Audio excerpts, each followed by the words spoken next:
Kung hindi mo pa napapanood ang A Very Good Girl na pinagbibidahan ni Catherine Bernardo at Dolly De Leon, talagang mabibigla ka sa mga pictures na makikita mo na pinost sa Facebook page ng ABS-CBN.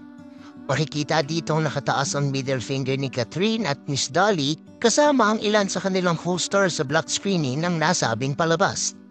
Samot-saring comments ang inabot sa netizens na naturang mga picture, arito ang ilan sa kanila.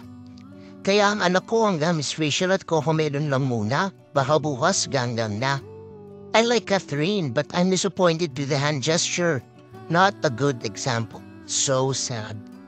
Ngunit may nagsabi din na, di talaga kayo makaka-relate lalo na kung wala kayong idea sa recent movie ni Kath. Related po yan sa movie niya ngayon kaya huwag kayong pumutak ng walang alam.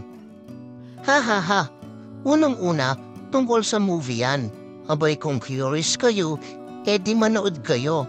Second, nasa magulang po yung pagdidisiplina ng anak. At last po, di naman sinasabi na sundin nyo yung ganyang post. Pag sinunod mo, di ka-cellphone mo yan. Kayo ba mga ka-intriga? Napanood nyo na ba ang A Very Good Girl? That's it for this video mga ka-intriga. Like, comment, and subscribe kung nagustuhan nyo ito and see you next time.